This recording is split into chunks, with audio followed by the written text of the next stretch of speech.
இது ஒரு மிக முக்கியமான மற்றும் பலருக்கும் தேவையான தலைப்பு. பொய்யான உறவுக்கு எப்படி குட் பை சொல்லுவது? இந்த 7 டிப்ஸை ஃபாலோ பண்ணீங்கன்னா பொய்யான உறவு தானாகவே முடியும். ஒரு உறவு உடைஞ்சு போவது எப்பொழுதுமே சண்டையால் இல்லை, பல நேரம் அது உண்மை இல்லாததால தான். உங்கள் வாழ்க்கையில் யாராவது இருக்காங்களா, நீங்கள் மட்டும் உண்மையாக நேசிக்கிறீங்க, ஆனால் அவர்கள் நடிப்பில் இருக்காங்க. அந்த மாதிரி பொய்யான உறவுக்கு எப்படி மரியாதையா உறுதியா குட் பை சொல்லலாம்? அதை தான் இன்னைக்கு பார்க்க போகிறோம். இதை ஒரு 7 ஸ்டெப்ஸில் பார்க்கலாம். ஃபஸ்ட்டு ஸ்டெப், பொய்யான உறவுனா என்ன? உங்களை பயன்படுத்தும் உறவு, உங்களுக்கு உங்கள் உணர்வுகளுக்கு மதிப்பு இல்லாத உறவு, முன்னால நல்லவங்க மாதிரி இருந்துட்டு பின்னால வேற மாதிரி இருப்பது, தேவைக்கே மட்டும் வர்றவங்க. உண்மை இல்லாத இடத்துல நீங்க எவ்வளவு உண்மையா இருந்தாலும் அது உங்களை காயப்படுத்தும் தான். செகண்ட் ஸ்டெப், இது பொய்யான உறவா அப்படிங்கிறத நீங்க தெரிஞ்சுக்கிறதுக்கு ஒரு 5 கேட்டகரிஸ் இருக்கு. இதை பாருங்க. 1, நீங்க மட்டும் அவங்களோட உறவை பெருசா மதிப்பீங்க. செகண்ட் ஸ்டெப், அவர்கள் தேவைக்கு மட்டுமே உங்களை தேடுவாங்க. இந்த தேர்ட் ஸ்டெப், உங்க வழி அவர்களுக்கு பெருசா தெரியாது. இந்த ஃபோர்த் ஸ்டெப்பு, பேசுறதுல கன்சிஸ்டன்சியே இருக்காது. இந்த ஃபிஃப்த் ஸ்டெப், உங்களை கில்ட் ஃபீல் பண்ண வச்சுக்கிட்டே இருப்பாங்க. இந்த 5ல் 3 சிம்டம்ஸ் நீங்க பழகக்கூடியவங்கள்ட்ட இருந்தாலுமே அது ஒரு வார்னிங் தான்.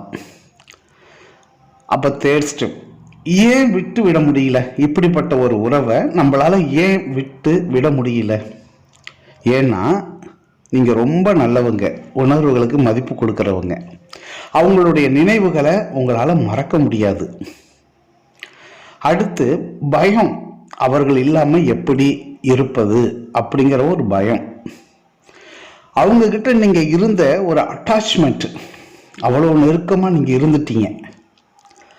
அடுத்தது, அவர் மாறிடுவாரோ என்ற ஒரு நம்பிக்கை. இன்னைக்கு இப்படி இருக்கிறாங்க, காலப்போக்கில் அவங்க மாறிடலாம், மாறி நம்மளை போலவே நம்ம மேல மதிப்பு வைக்கலாம், நம்ம கிட்ட உண்மையா நடந்துக்கலாம் அப்படிங்கிற ஒரு தவறான ஒரு நம்பிக்கை உங்களுக்குள்ளேயே வரும்.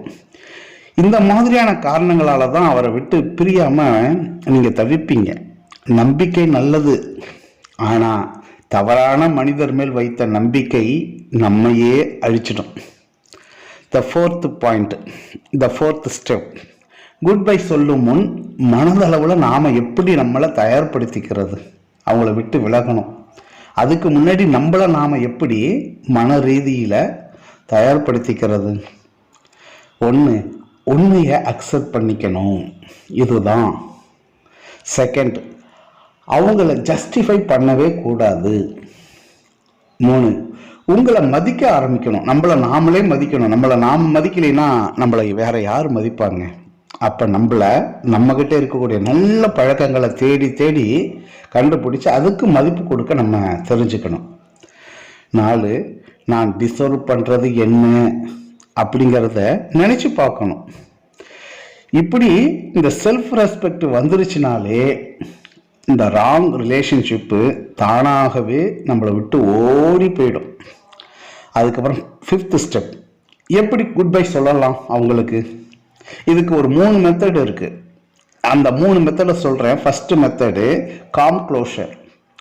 இந்த உறவு எனக்கு நல்லதா, இல்லை நான் வெளியே வரணும், இதை எப்படி சண்டை இல்லாம, வம்பு தும்பு இல்லாம, ஒரு பிரச்சனை இல்லாம எப்படி அவங்கள விட்டு நம்ம வெளியில வர்றது? வெளியில வந்துடணும். இது com closure. Second method, silent excite. பேசி புரியாதவர்களுக்கு சில பேருக்கு என்னத்தை பேசினாலும் புரிஞ்சிக்கவே மாட்டாங்க. அப்ப அவங்கள டிஸ்டன்ஸ்ல வைக்கணும். வச்சுட்டு கொஞ்சம் கொஞ்சமாக அவங்கள விட்டு நம்ம விலகி வந்துடணும், விலகி போயிடணும். இது சைலண்ட்டாக அவங்கள விட்டு வெளியில் போகிறது. அப்புறம் மூணாவது ஒரு ஸ்டெப் இருக்குது மெத்தடு, ஸ்ட்ரிக்ட் கட் ஆஃப். இல்லையா, டாக்ஸிக்காக இருந்தால் டைரெக்டாக பிளாக் பண்ணிடணும், கட் ஆஃப் பண்ணிடணும். வேண்டாம், இதுக்கப்புறம் இவங்கள்ட்ட நம்ம வச்சுக்கக்கூடாது, இவங்களுடைய உறவு நமக்கு தேவையில்லை அப்படிங்கிறத ரொம்ப ஸ்ட்ரிக்டாக நாம் சொல்லிடணும். தேவையில்லாமல் எக்ஸ்பிளனேஷன், நோ எக்ஸ்பிளனேஷன் நீடட். இவங்களுக்கெல்லாம் எந்த ஒரு எக்ஸ்பிளனேஷனும் நம்ம கொடுக்கவே தேவையில்லை, விட்டு நம்ம விலகிடணும். எல்லாருக்கும் எக்ஸ்பிளனேஷன் கொடுக்கணும் என்பது ஒரு தவறான எண்ணம். ஏன்னா நம்ம கொடுக்குற எக்ஸ்பிளனேஷனை அவங்க புரிஞ்சிக்க மாட்டாங்க. அதுலேயும் ஒரு நாடகத்தை ஏற்படுத்தி அதுக்கப்புறமே நம்மளுடைய வாழ்க்கையில் வர நுழைய பார்ப்பாங்க. மறுபடியும் இது போயிட்டே தான் இருக்கும் திரும்ப திரும்ப.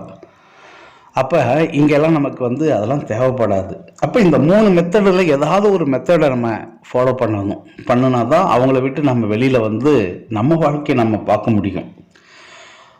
அதுக்கப்புறம் இந்த 6th ஸ்டெப்பு, 6வது ஸ்டெப்பு பாருங்கள், இது ரொம்ப முக்கியம். குட் பை சொன்னதுக்கு பிறகு நாம் என்ன செய்யணும் அப்படின்னா, இது ரொம்ப ரொம்ப ரொம்ப முக்கியம்.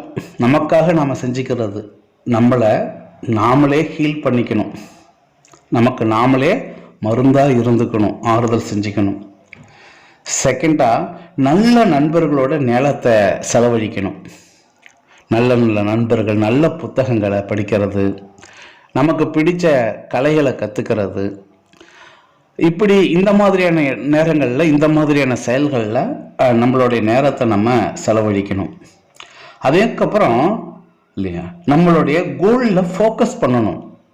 எல்லாருக்குமே ஒரு கோல் செட்டிங்ஸ் இருக்கும், இல்லைனாலும் நம்ம ஏற்படுத்திக்கணும். அதில் ஃபோக்கஸ் பண்ணணும், நம்மளுடைய முழு கவனத்தையும் கொண்டு போய் அதில் செலுத்த முயற்சி பண்ணணும். அதுக்கப்புறம் பழைய நினைவுகளை ஒரே அடியாக நம்மளால் மறக்க முடியாது. அப்படியே கொஞ்சம் கொஞ்சமாக ஸ்லோலி அதை விட்டுடணும். ஒரே அடியாக யாராலையும் மறக்க முடியாது, அப்பப்போ வரதான் செய்யும், இருந்துட்டு போட்டோம் அப்படின்னு கொஞ்சம் கொஞ்சமாக அந்த பழைய நினைவுகளை மறந்துட்டு வெளியில் வருவதற்கு நம்ம முயற்சி செய்யணும். ஒரு தவறான உறவு முடிந்ததுனால வாழ்க்கை முடிஞ்சிடாது, அதுதான் புதிய ஆரம்பம் அப்படிங்கிறத நம்ம மனசுக்குள்ள எப்பொழுதுமே சொல்லிக்கிட்டே இருக்கணும்.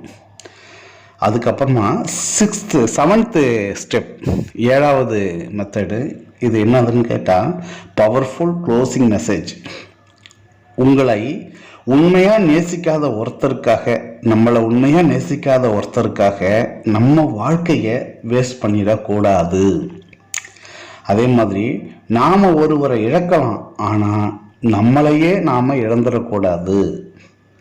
அதே மாதிரி பாருங்க, சில குட் பைகள் தான் நம்மளுடைய வாழ்க்கையை சேவ் பண்ணும். இந்த வீடியோ உங்களுக்கு உதவிச்சுன்னா, ஏதாவது ஒரு வகையில் உங்களுக்கு பயனுள்ளதாக இருந்துச்சுன்னா ஒரு லைக் பண்ணுங்க, நண்பர்களுக்கு உறவுகளுக்கு ஷேர் பண்ணி விடுங்க. இன்னும் இப்படிப்பட்ட உண்மை பேசுகிற இந்த மாதிரியான வீடியோக்களை நான் தொடர்ந்து போடணும்னா நம்ம சேனல் தமிழாலயத்தை சப்ஸ்கிரைப் செய்து உங்களுடைய மதிப்பு மிகுந்த அந்த கமெண்ட்ஸை கமெண்ட்டில் போடுங்க. நன்றி. அடுத்த காணொளியில் சந்திக்கலாம்.